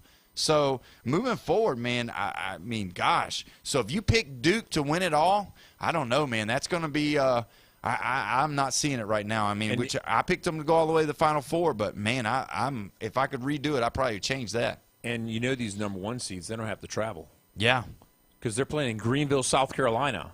Yeah. I mean, it's like, well, they have more than an hour drive. Probably 3 or 4 hour bus ride. Yeah. I don't even think they flew. Yeah, they may not have, but I'm just saying. And you know where the Gators have to play? Tampa. Yeah. Yeah, that's another advantage. Yeah. Well, and that's the biggest thing. Tomorrow we are going to have Franz Beard, who's going to be live in Tampa, joining the show, as well as Buddy Martin. They're going to talk about the Gators tomorrow. That's going to be an awesome time. When you look at it, though, and I know we've been talking about Duke a lot, but it makes me go crazy to see how close that it was, and I don't understand how it's going to happen, but I know it's going to. John Shire is not going to be able to, bring back Coach K and let him be able to manipulate the tournament because it's going to be a tough road, especially, just watching, Michigan State up right now and how they're, North Dakota State just made a little run. They're on like an 8-0 run right now. The score's 76-59 with 5.5 minutes to go. But, I mean, you're going to see the rest from the starters when you're playing a high seed. A 1 and a 16 should not be that close. And I just wonder especially if not losing by double digits at halftime. Yeah. So let's move on to the other game that was that went final today. Vanderbilt's moving on. I think everybody, for the most part, felt like Vanderbilt was going to beat Jeff's favorite team from Louisiana in basketball, McNeese State. 78-68, pretty much exactly what you thought. And, now it makes me want to look at the player stats to see from Vanderbilt. Yeah, see there, 1, 2, 3, 4, 5, 6, 7, 8, 9, 10. 10 different people stepped on the floor for Vanderbilt. Obviously, they're a number 5 playing a number 12. Again, a different scenario than that Duke Blue Devil team. You had people like J. Cole getting 12 minutes, DJ Richardson getting 19 minutes. And then you did have, some of their guards getting 29 and 38 and 34. And their leading scorer, which was Duel, he had 34 minutes. But, I mean, that's still 6 minutes of rest on the bench. And that's a long time. So, but 10-point win over McNeese, not impressed. Yeah, but it could have just been just let's weigh the time out. Let's run the clock. Let's throw it around a little bit. And it's a Southland Conference. I know. And in Arkansas, they're up by 21, by the way, now, I believe. No, they got back down to 20. That's not a big deal. Hawaii is – I'm not saying they're a big deal, but at least they're in a bigger, more respected conference. Yeah, but Wisconsin's from a respected conference, and High Point took care of them. They're out. So, tomorrow. Yeah. Will there be a High Point tomorrow? A different team that, does something like High Point? There could be. I mean, there's a lot of opportunities for upsets, and there's some that were picked. I know I picked one, which that's going to be later on tonight, the VCU North Carolina game. Mm-hmm. I mean, I think VCU's going to handle them. They're hot. Yeah, they're playing completely good, hot. and they're not a double-digit seed either. They should not be a 12. Is it a 12 seed or 10? I think they're an 8, actually. No. They're not. They're not. They're an 11. I'm sorry. 11. Yeah. It is a double digit, but they shouldn't have been an 11. I would have loved it if they would have stuck them with a 9 or something like that. Well, North Carolina's going to find out really quick tonight. Yeah. They better come out and not come out cold. Yeah. Again, we're going to give you an update. 84-63 Arkansas with about 6 minutes to go. You got Michigan State still hanging around, allowing North Dakota State 76-59. If you see Izzo, he's really running he's trying to run the clock out a little bit, and North Dakota State's hit some shots, and they're playing with urgency and shooting a lot of threes. But there again, Michigan State controlling the ball. Again, so it's how it works. Can we call so far the conference that's taken the biggest hit so far is the ACC? NC State lost to Texas. Mm-hmm. SMU lost to Miami of Ohio. Yeah.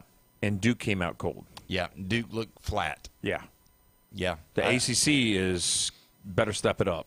Yeah, I know we're making a lot of people nervous, and because a lot of people are hoping to win the prize pack. Don't forget, we will be keeping up with it. We will start tomorrow with some of the names of people that are leading up, because obviously everybody's picking a lot of the same teams in the first round. That's kind of how it goes, but, we'll have our brackets ready to go tomorrow. We'll be talking about it, but when we come back, we'll discuss a little bit more about the March Madness going on. We also got some NFL news that we got to share with you. You listen to the Sports Blitz with Paul Wilson right here, 104.3 ESPN, Northwest Florida.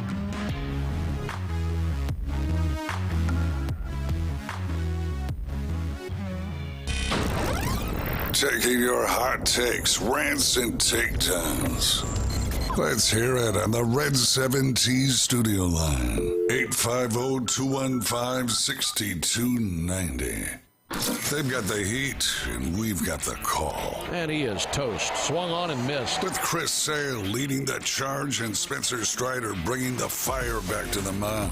It is a 1-2-3 shutdown inning for Chris Sale. The rotation is locked and loaded for 2026. Struck him out. Went down and away with a nasty splitter. Hear every masterpiece and every high heat save on your home for the Atlanta Braves. 104.3 ESPN Northwest Florida.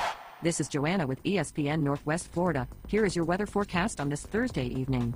As we head into tonight, clear skies and a low of 53 with very little wind. For tomorrow morning, sunshine with very little wind and a temp near 67. In the afternoon and evening, a wind out of the west-southwest 5 to 10 miles per hour, sunny and a high around 71. For Saturday, sunshine and a high of 73. This weather forecast is brought to you by Earthworks of Northwest Florida.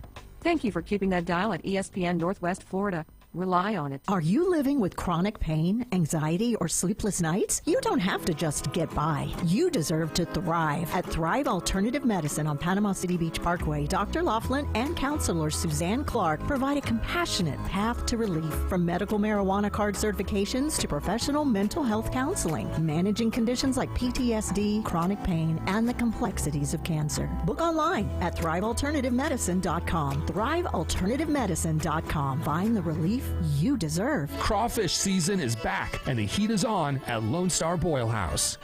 Lone Star Boil House is where the locals go for delicious, mouth-watering Cajun crawfish, shrimp, buttery red royals, and everything crab. Plus, Lone Star Boil House is now serving liquor. Get crawfish 6 days a week, open to close. To-go crawfish also available at the front bar, and crush the follow on Facebook for frequent food and drink specials. Lone Star Boil House, 320 West 5th Street, downtown Panama City. Lanier in transition, hits the three, and a sign of life from Knoxville. Playing, driving right. Lob from Brazil and a two-hand slam. 6 on the clock. Now with 5. He drives on Maddox. Right elbow with Ray. Spins to the foul line. Jumper up and it rattles in at the buzzer. Don't miss any of this year's action on the road to the Final Four with Westwood One's exclusive coverage of the men's NCAA tournaments. Listen live exclusively on 104.3 ESPN Northwest Florida and the ESPN Northwest Florida app. The Sports Blitz on 104.3 ESPN Northwest Florida, where the listeners call the plays. That's a big factor in what Florida State's going to do for the future of this program. 104.3 ESPN Northwest Florida. Welcome back. You're listening to the Sports Blitz with Paul Wilson right here on this March Madness Thursday, right here in the Panhandle. Beautiful weather outside.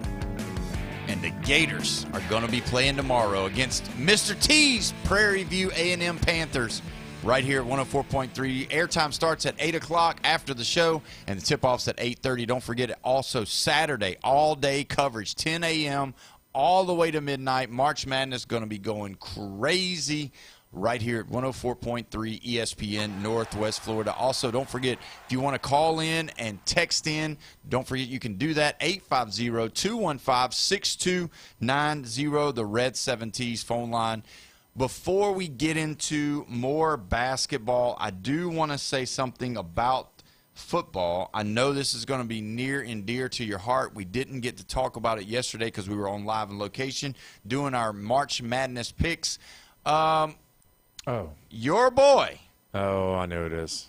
Andy Dalton. No. He got traded. Oh. And now he is going to be the Eagles' backup for the Philadelphia Eagles. So will there be a little bit of quarterback controversy over there?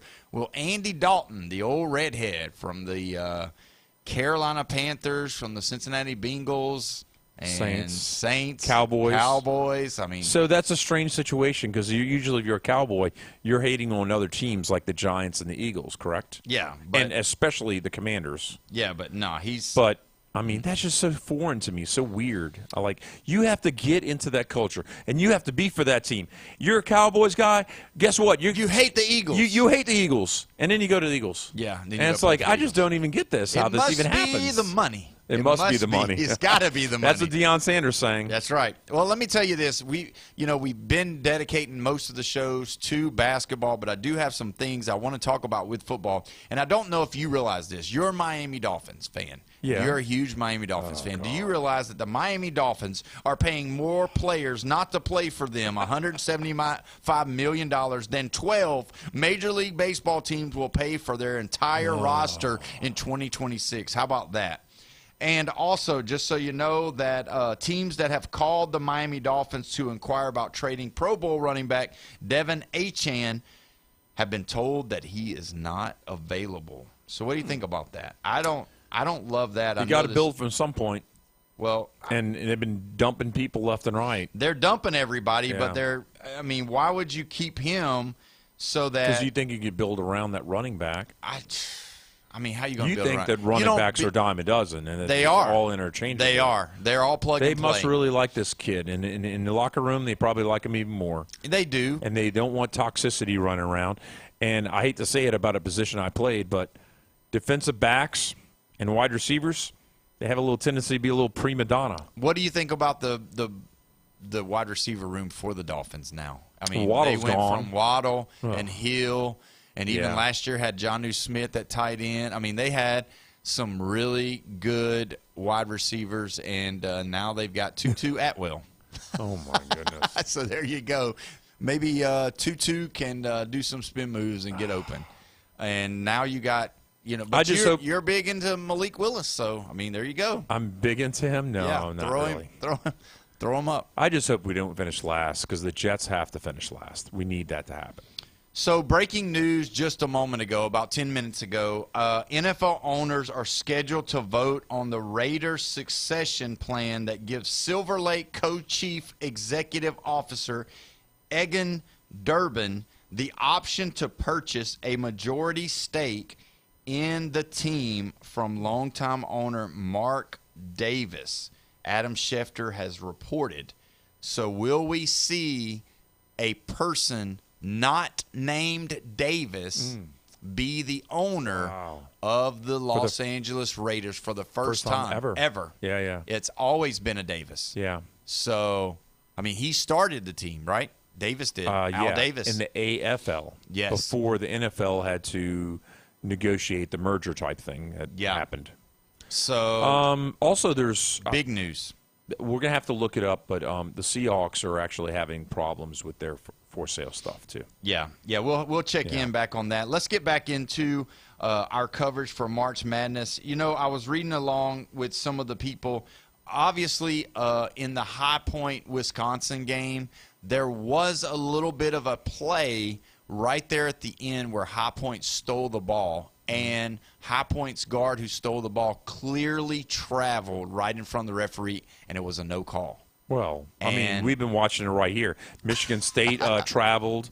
I'm not sure if North Dakota State probably did too. I'm sure traveling is the least. It's the most missed call in basketball. But, I mean, is it something that, you know, in a game that matters of this magnitude that's going to be right there in front of the referee's face, doesn't that matter? LeBron does it all the time. But he's a star. You're just a hater. No, I mean, I just don't even appreciate it. I mean, fundamentals, it's easy. Dribble. You take 2 steps, you dribble. You take 2 steps, you dribble. Just don't third step. You got to pivot foot. If you stop, you know, get the pass. Do something. Just don't walk. Come on. So do you love the Euro step then? I guess you love it. No, I do not. You don't love it? No. You're a loophole. It's like doing taxes and cheating is what that is. Well, we're going to give you an update real quick about the game. So it looks like the Arkansas game just went final. 97-78. Arkansas defeats Hawaii. That was kind of expected. You know, again, when you look at these teams that are supposed to win, when you get there and you see what they did, that's exactly the numbers and all of the things that you're supposed to look at. Arkansas doing what they do best, which is score, shoot a lot, 39 of 72. They were 54% from the field today. That's really good. And they were 4 for 21 from the three-point line, which is only 19%. But there again, they blew them out, really. I mean, that's 97-78, not even close. They beat them in almost all the offensive categories, 12 offensive rebounds, 27 defensive rebounds, 25 assists, 5 blocks, 8 steals. They did have 10 turnovers to Hawaii's 11. But I want to look at the players, and this is going to let you know exactly what I was talking about. But doesn't look like Arkansas's got a deep bench either, because it looks like they only played 7 people, too. So Acuff played 36 minutes today, 24 points. He led them in scoring, 9 of 19 from the field, 2 of 5 from three-point range, and had 3 rebounds and 7 assists. So Acuff, you know, rising star, one of the better players in college basketball. I was totally wrong about what I said earlier. Calipari left him in there for 36 minutes. So, I mean, I don't understand. Am I missing something now? Are they, you know, maybe I need Coach Dario Green to call in, or maybe I need Coach Lane Blue to call in and tell me that no, we're playing our players in the tournament. You know, we're going to get them as tired as we can. We're paying them all this NIL money, so we got to, you know, do that. But when you look at it, I mean, they really did not get a lot of minutes from anybody else but about 6 people, because the 7th person, Seeley, he only played 1 minute. So that was just a 1 minute he got in at the end of the game. All other 6 ones was 30, 35, 36, 35, 31, and 31. I mean, so it looks like, I guess, Arkansas is not very deep either. So is that going to hurt them moving forward going into this tournament? Yeah, and then just played 3 games in a SEC tournament. Yeah. So, I mean, I guess in 3 days and 3 games in 3 days. I guess they're in shape. So I hope they got a lot of conditioning. Well, it looks like it's not over yet. It's about 13 seconds to go. Michigan State 92, North Dakota State 67, and Dakota State's going to take their last three, and it goes away. And now we go and final 92-67 Michigan State. So they moved on. So we got a 25-point win. That's the second biggest win by point margin today. Nebraska being the top, the Big Ten is looking really good. Yeah. So when you look at that side of the bracket, you got Louisville and Michigan State to play in Buffalo on Saturday night. Mm-hmm. What do you think about that? Looking early Louisville into and Michigan State. Yeah. I wasn't knocking on Louisville. I mean, I picked them and everything, but I didn't really hesitate too much on the Michigan State pick over Louisville. A 3 and a 6 is a competitive game. I got Michigan State meeting Duke in the Elite Eight. And I do have Duke beating Michigan State going into the Final Four. So they get past the 2 seed then? Yeah. Wow. Yeah, so that's, I think they're going to get past UConn, actually. Okay, so let's talk about SEC. Because we got some SEC homers out there, right? Yeah. What's going to be the game where you're kind of thinking, okay, this is the game to watch? We have Tennessee is playing Miami of Ohio, right? Kentucky, Santa Clara. All right, let's stop. Let's go through it each game by game real quick. Well, we really only have like 4 games where I think they're going to be close. All right, well, let's talk about it. And I want you to rank these 4. We'll rank them, but let's talk about it first. Okay. You said Tennessee and Miami of Ohio. Yes. Everybody in the country is going to be watching that game, and you know why? Because Miami of Ohio. They made people believers. Some people are still like, nah, they don't have it, but – I mean, beating SMU, no, SMU's not a basketball school. They're not, not known for being great at basketball, but they come from a good conference. They come from the ACC. That carries weight. They were a 9 seed. So now you're looking at Miami of Ohio, who had to beat SMU to get into this tournament. Now they're going to play Tennessee. And honestly,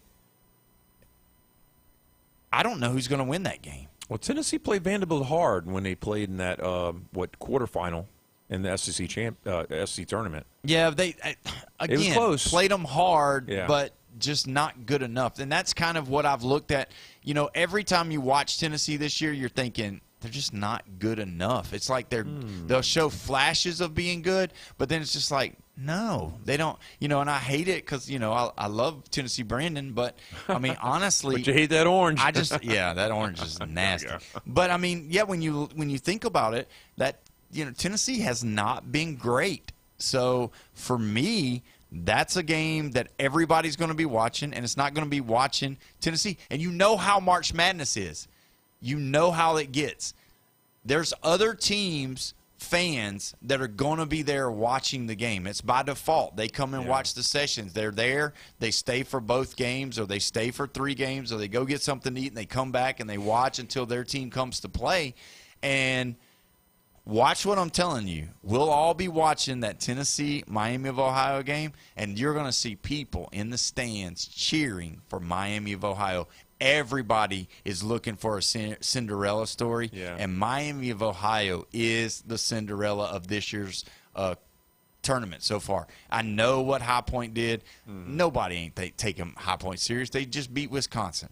The reason why Miami of Ohio is getting the love is because of being undefeated, and everybody saying, oh, they don't deserve to be there, especially Bruce Pearl, saying that Auburn deserved to be there before Miami of Ohio. And now you got Miami of Ohio winning their first game against somebody that everybody said they wouldn't, including me. I said they were going to not only lose, but they were going to lose their coach right after this game. Boy, was I wrong. So go to the next game. Kentucky, Santa Clara. Can't not talk about it. Yeah, I mean, Santa Clara has come on strong towards the end of the year. Yeah. Recency bias. It's not a great pull for Kentucky. Yeah, see, I think Kentucky, as much as they don't have the ability to beat all of the good teams that were in the SEC consistently, I still think that they'll get past Santa Clara for this first game. I think they have enough firepower. I think they have enough experience, veteran experience, to be able to take them to the the second round. I think that'll probably be when it ends, but I think they get to the second round. And because, waiting on the other side is Iowa State, I'm sure, because Iowa State's got Tennessee State. And look, Duke's former player, former coach that coached under Coach K is Tennessee State's head coach. And he says, yeah, we're an underdog, but not in our minds, we're not. Mm-hmm. And he wears the Duke national championship ring on his finger to motivate his kids to get them going. So I picked that upset here. Georgia is playing St. Louis. It's a 9. St. Louis is a 9. Yeah, I don't see that being a upset as much. I know, when you're an 8-9, I don't think that's a big upset. Yeah, I could see St. Louis going, but I really think that Georgia's played well this year. They played good against good teams, and I think that's the part that I think they're going to do well. They're athletic, and Bone Crusher's a Georgia fan. We got to keep pulling for them dogs while he's here, because if we don't, he'll cut our mics off. Hey, if Jeff says one more bad word about the dogs, I'm turning off his microphone. Yeah, well, a lot of people on Facebook said you need to turn it off anyway. But anyway, we'll keep moving. Okay, Texas A&M's playing St. Mary's. Yeah, I don't have any confidence in Texas A&M. Wow. For whatever reason, I've watched them a couple of times. I'm so surprised that they made it to the tournament. Everybody just kept talking about A&M, and the way they went out early in the SEC tournament, and then you saw what Ole Miss did, I was like, man, you know what, Greg Sankey, just go ahead and make an executive decision. Give Ole Miss a shot. They're way hotter than Texas A&M right now. Give them a shot. Let them guys get in there and make some noise, because at least they have some firepower to get in there and play. But I'm not impressed with Texas A&M at all. So I don't see Texas A&M being anything. Would it be interesting for a Texas A&M, if they advance, to go play Houston? There'll be 2 Texas teams on each other. It ain't going to be interesting, because Houston's going to blow their doors off if that happens. Well, let me just tell you this. I know you didn't mention it, but the other game is going to be Alabama and Hofstra. Nobody cares about Alabama. They do. I'll tell you why. Because of all of the trouble that they've had. Charles Bediako and then now Aiden Holloway. When you look at it, everybody's wanting to know what Alabama's going to do. What are they going to look like? What is it going to be? What is Alabama going to do? Are they going to be like the number 1 scoring team that they were all year, or are they going to be a team that's going to be lackluster? That guy, Holloway, he averaged 16.2 points a game. He was their second leading scorer. When you lose that, somebody has to take up the slack. There is no just, this one or that one's got to score more. No, somebody's got to step in, because that's 16 points. I mean, that's a big gap to fill. And so with that being said, everybody's eyes are on Alabama, because a lot of people have not just recency bias, but also just name bias. A lot of people picked Alabama. I guarantee you 80% of the brackets filled out in the country, they picked Alabama for sure to beat Hofstra. But that second round game against possibly Akron or Texas Tech, I guarantee you the number drops from like 80 to 90 to like 60 to 50. And that's just my opinion. But either way, we're going to take our next break. When we come back, we'll discuss a little bit more about the March Madness. You're listening to the Sports Blitz with Paul Wilson right here at 104.3 ESPN, Northwest Florida.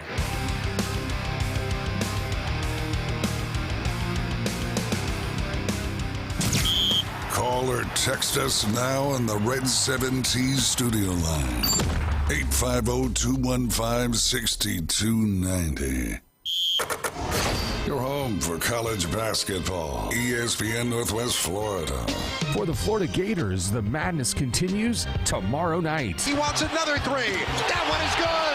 The number 1 seed Florida Gators play the number 16 seed Prairiview A&M Panthers. Wow, with the two-handed slam. We'll have coverage from the Benchmark Arena in Tampa starting tomorrow night at 8. Tip off at 8:30. ESPN Northwest Florida. 3, top of the key, got it. Los Rancheros has been doing it right for 20 years. Los Rancheros brings a top-shelf dining experience to you with the opening of their beautiful new building. Watch all college and pro games on Los Rancheros' 14 large-screen TVs, with great drink specials daily from 2 to 5, and during all the games. Los Rancheros, the place for live sports and great food on 23rd Street between Jenks and Harrison. Experience a higher level of service. David Adamson Designer Jewelry has been providing you the very best of fine jewelry and repair in Lynn Haven for over 32 years. David has added Amber Anderson and Russ Klinger, names you've known and trusted in PCB for years with your fine jewelry and watch needs. Find that one-of-a-kind engagement ring, that special anniversary gift, or something colorful just for you. Amber and Russ will find it or build it for you. Serving Bay County and beyond in Lynn Haven at the corner of Ohio Avenue and 9th. David Adamson Designer Jewelry. PCB Hobby, the beach's premier hobby store for sports cards, comics, coins, and trading card games. PCB Hobby carries the largest selection of boxes and packs from the latest releases of brands like Topps, Panini, Leaf, and more. Looking for a specific player or team? PCB Hobby has a wide assortment of raw and created cards. They carry parallel rookie, game used, and autographed cards in both modern and vintage. Have a collection you want to sell? We buy, sell, and trade. PCB Hobby on Back Beach Road, just east of Florida Linen. Call 850-320-8388. Lanier in transition, hits the three, and a sign of life from Knoxville. Bland driving right, lob from Brazil, and a two-hand slam. 6 on the clock. Now with 5, he drives on Maddox. Right elbow with Ray, spins to the foul line, jumper up, and it rattles in at the buzzer. Don't miss any of this year's action on the road to the Final Four with Westwood One's exclusive coverage of the men's NCAA tournaments. Listen live exclusively on 104.3 ESPN Northwest Florida and the ESPN Northwest Florida app. His major in college? We're going streaking through the quad! LSU Jeff is part of the Sports Blitz with Paul Wilson. Come on, everybody, we're going! 104.3 ESPN Northwest Florida. Here we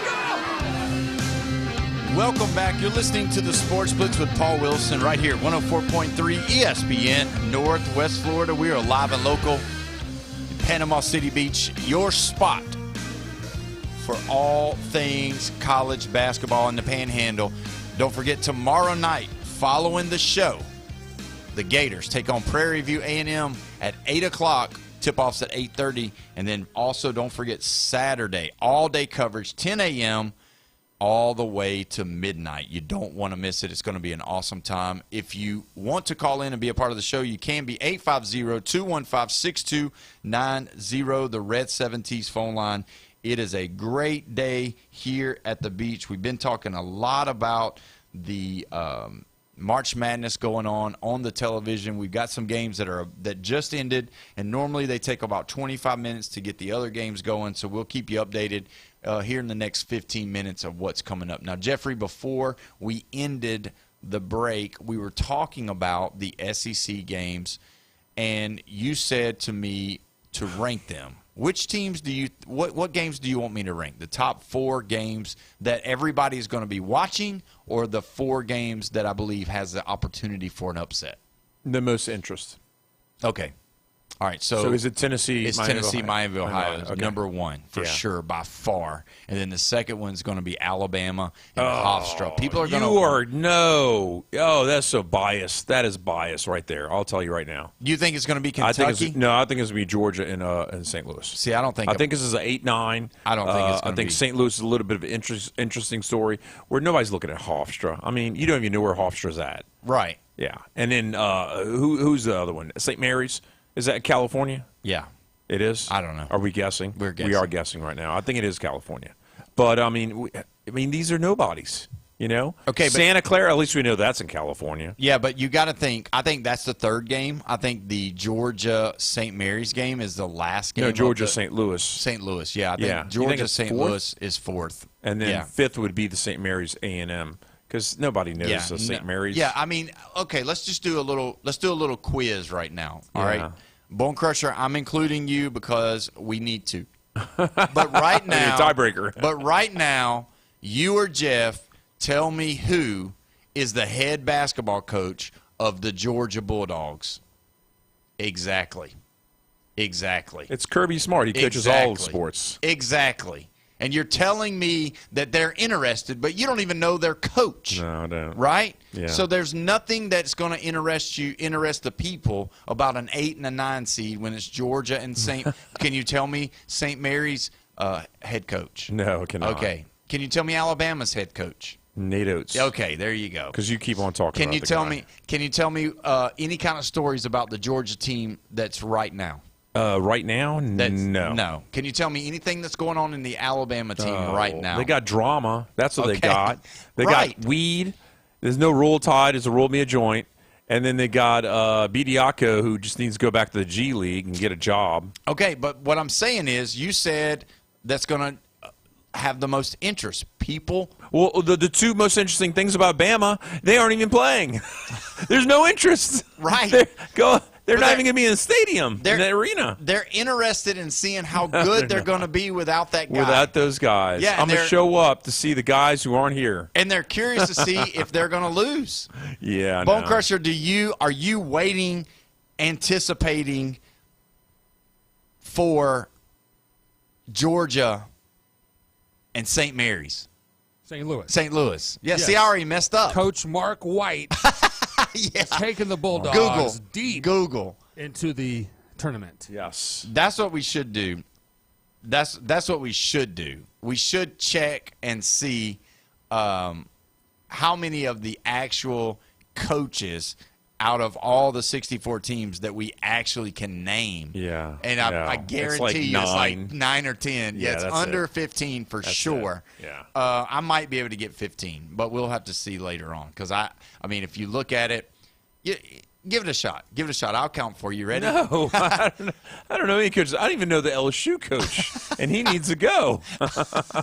So you really They don't need know. to fire him. You don't know 50. Golden. Okay, so All that's right. the Florida coach, All right, obviously. You Golden. got Nate Oates. Nate Oates You got at Rick 2. Barnes, Rick right? Barnes at 3. And this is in the tournament, right? So there's Yeah. no Auburn coach.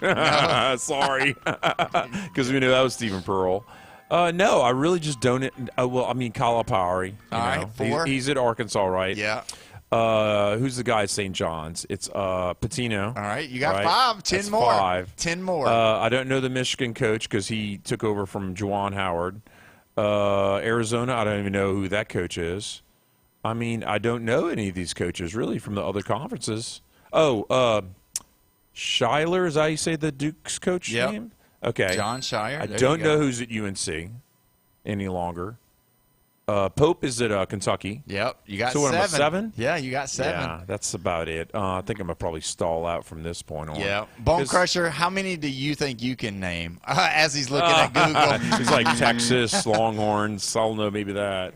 I knew all 7 of those. Yeah. So Well, some. I'll So in add North Carolina, you know. Hubert Davis. Oh, Hubert Davis. That's right. All right, so North Carolina's Hubert Davis. I know what he looks like.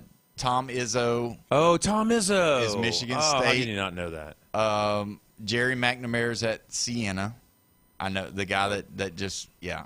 From So, this I mean, point. that's Purdue. 10. Do you know Purdue coach? No, Sean Miller is Texas's head coach. I know him. He used to be okay. the Arizona coach and the Xavier coach. So that's 11. He could just be making up names. We don't know, Jack. Vanderbilt. Vanderbilt's coach. I don't No. know. We know the him. football coach, Clark Lee, but that's it. Yeah. I do know that Michigan's coach is Coach May.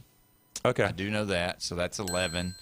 I was trying to think. So it's like 10 you've gotten. Yeah. Maybe so 11. I don't that's know. 11. Something like that. Yeah, so I'm above 10. Uh-huh. I know VCU used to be coached by Shaka Smart, but I know he's gone. He's out. Shaka Smart. Gosh, I used to know. I'd have to. Oh, Bill, Kansas. Bill Kansas. Self. Oh, Bill Self. Oh, I Bill knew that Self's too. at See, I would have known Kansas. 9 if I just remembered Self and So that's Izzo. 12. That's true. I was trying Iowa to State? think. Houston. Sampson. Is Kelvin Sampson. Kelvin Sampson. Samson. Yes. It is Sampson. So that's 13. Virginia's coach, I don't know. A&M? Akron? No, I don't know Akron. A&M. Zach. Oh, Gonzaga's coach is, oh, man, what's that? I see him. I see his face, but I can't think of his name. No. So, yeah, I can't get him. Let's see. BYU, I don't know. No. Wisconsin, I don't know. Virginia. I don't know his name. It's not the Clemson? same guy. Clemson, I don't know. He's out. Oh, South Florida? South Florida, I don't know. Miami? Miami, I don't know. Oh, we're just failing on Yeah, the Florida it's over. stuff. Yeah, I thought South Alabama? no. They're not even in the tournament. They're in the NIT. Oh, they are That's in the NIT. Troy. It's I Troy, definitely isn't it? don't know that. So, Reppin'. But I do know that VCU's coach is Phil Martelli. This is his first year. This is his first year, and he made it to the tournament. And right now, North Carolina and VCU is about to tip off. And when you look at VCU, you know what? It's about the swagger. It's about playing a blue blood. North Carolina controlled the tip. Again, a 6 versus an 11. You want to see physical ball, it's VCU. Yeah, they're going to play. They're going to touch push them around. Yep, they're going to touch you. You're going to know that they're there. Yeah. They're going to go straight man. They're going to play man, and they're going to push. They're going to make you make shots. And when you think about, oh, wow, there we go. North Carolina, he was going to try to dunk on the whole team. The big guy, number 13 for North Carolina, just tried to dunk on everybody that was in the game. But either way, when you look at this, did you pick VCU to beat North Carolina right here? I did. Yeah, I did too. And that's a blue blood. Yeah. So, like I said before, I said this yesterday, that, and it looks like Kyle Albritton, Jai Lucas. I remember Lucas from Miami. I do remember that. Yeah. Okay. But Kyle Albritton, unless you've gotten Google, you are the winner of all the names of coaches today because you just named a bunch of them. Oh, so good job, Kyle. So you know what, Kyle? You just won yourself a 12-pack of Buffalo Rock right now because you come in. You wrote it on the Facebook page. So, Kyle, you can stop by the studio, pick up your 12-pack from the Bone Crusher or from Randy or from me whenever we're here. And you just won that because you named more coaches than Jeff or I could. So there you go. So good job today. When you look at this game, you know that North Carolina is going to be they're blue blood. They've played in the tournaments before. 55 appearances, second most all time. And, I mean, when the ACC this year was good. They had the number 1 team in the country, obviously. But when you look at it, this is a do or die for Hubert Davis. He's been there for a while. He took over for Roy Williams. If he goes out early to VCU on an 11 seed, what do you think? Fired or what? No, I don't think he's fired. I do. He needs to stay relevant because Duke is, the talk of that town. Chapel Hill and Durham is 9 or 11 miles from each other. That whole research triangle, yeah. I mean, you can't let and they don't call each other little brother or anything like that. They consider themselves equals. And NC State is like the fodder. They're like the third wheel. Nobody even talks about them when they're up there in the Raleigh-Durham area. Yeah, it's always UNC and Duke. It's always been that way, and it's just been. And NC State takes a slight to it. Yeah, they do. But how do you overcome it? You got to win basketball games, and they don't do that. They lost to Texas. They're already out, and there again another inconsistent North Carolina State team. And North Carolina's jumped out on VCU 5-0 with about 18 minutes to go in the first half. If you're keeping watch there, I think I still think VCU's got a shot. I picked them to go on to the next round because they're going to play the winner of Illinois and Penn, in which to me Illinois should win that one. And I saw a bracket today. One of my friends that put in a bracket with our ESPN challenge. He picked Illinois to win the whole thing. Ooh. So how about that? Big Ten is getting a lot of love in this tournament, and so should they. The Big Ten has played really good basketball, and everybody's saying, oh, well, the football. Well, Big Ten has really done well in basketball as well. So I'm just saying, it's going to be interesting to see. Tonight's games do you see anything that's glaring besides this game that's going on right now that's a possible upset? Is there any other games? Are we going to have a nighttime High Point upset team tonight, or do you think it's just probably going to be VCU? Because it could be one of these teams like Wright State or no. You don't think so? Or Hofstra or Akron? I mean, I believe Akron has a good shot at beating Texas Tech. Yeah, Akron is who I picked. That's the other upset, other than this VCU, who looks like they're not cutting it because it's 5-2. Yeah, 5-2 with 17.5 to go. Recommended Collision Center, they are one of our great sponsors. They take care of you if your vehicle needs some freshening up, whether it's a new paint job, maybe you need a new bumper, maybe you need something in your, with your window stuff. You know, there's regulators and window motors that don't work, and sometimes they get stuck. Or maybe your switch is bad. All of those things, you can take them over to Recommended Collision Center right there on Jinx Avenue. They'll take good care of you. Brandon and those guys are local, honest, and they'll do you really well. We've had a great show today talking about March Madness, and obviously there's going to be some big-time games coming up tonight and in the morning, and we will talk about it on Friday. We got the Florida Gator fans coming on the show tomorrow. So you're listening to the Sports Blitz with Paul Wilson. We will see you tomorrow. Have a great night, everybody.